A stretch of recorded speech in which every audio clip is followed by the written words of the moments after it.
Hello. If you are watching this video, it means you are ready to pick an essay for the critique assignment, your final exam. Hopefully you've watched the video before this explaining the assignment because I'm just going to go right down the list of these 9 articles and summarize them so you can decide which ones you want to read rather than having to skim through all of them. So the 9 essays we have. First one is Cathopolits, Why Boys Don't Play with Dolls. It's an article from 1995 published in the New York Times. What this does is that it looks at this idea of feminism and how it's kind of changed the view of what gender roles are. It does a lot of discussion and analysis of feminism, but also the gender roles. It starts off by talking about basically Barbie and the influence and this kind of conflict that people have, knowing that they're buying a sexist toy or imposing their own gender roles on boys and girls by presenting them with a particular type of toy, and then that kind of guilt. And so it goes through and starts to discuss this idea that, well, we can change the conversation about what the roles are because there are plenty of examples in real life that show men and women doing things that are atypical.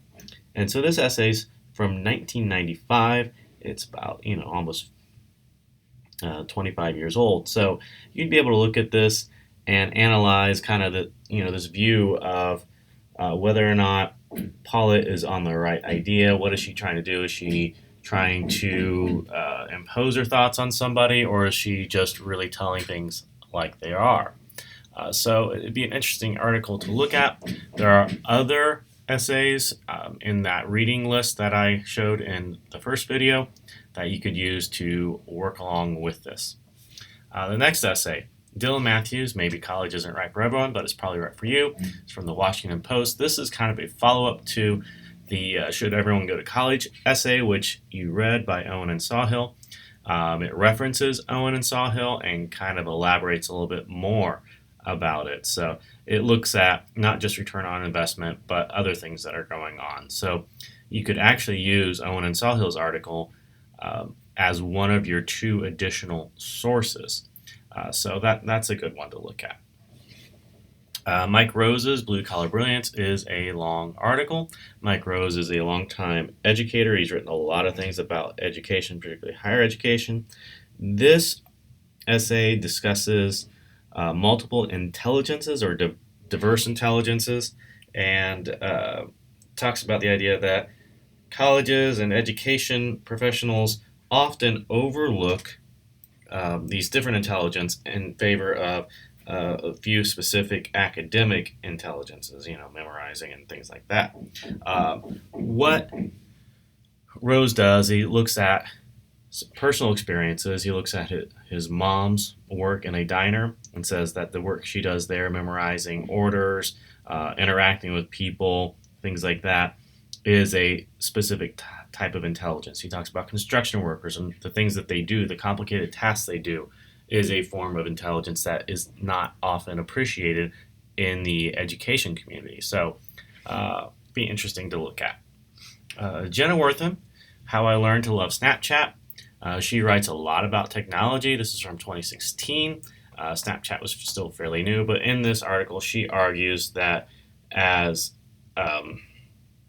people move into more and more asynchronous conversation through or interaction through texting and social media, that Snapchat kind of bridges this gap between face-to-face conversation and digital conversation by allowing people to communicate emotions. So that's what she's talking a lot. She also has an older article that she wrote titled I Had a Nice Time With You on the App about internet dating. I think that was pre-Tinder. I don't really know. But she writes a lot about technology, so if you're interested in that, you're welcome to look at that article. Sherry Turkles, No Need to Call. It's published in a psychology magazine, but she looks at these attitudes that people have towards in-person communication on the telephone and talks about how telephone has fallen out of favor for asynchronous conversation through text messages and social media.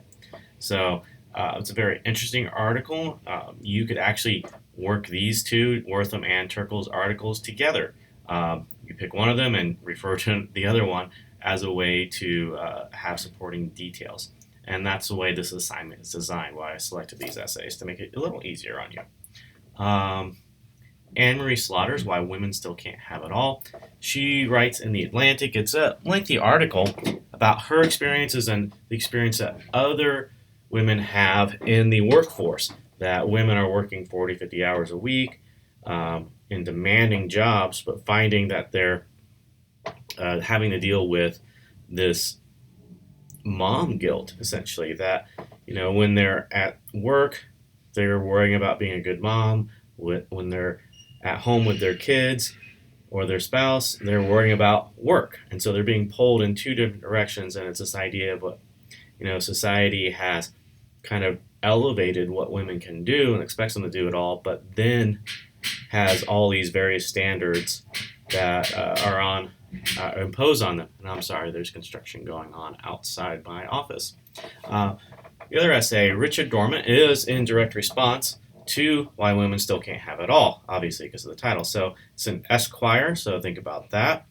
Read the article. In this, he basically says all the stuff that Anne Marie Slaughter talks about is applicable for men as well. In fact, he says that men's roles have changed as well due to the recession. Women were able to stay in the job market and advance, whereas men weren't able to, and many men started staying at home with the kids and kind of inversing those roles. And so now men are feeling guilty because they're not the provider, but they are also have this added pressure of being a good dad that goes beyond just playing catch or whatever.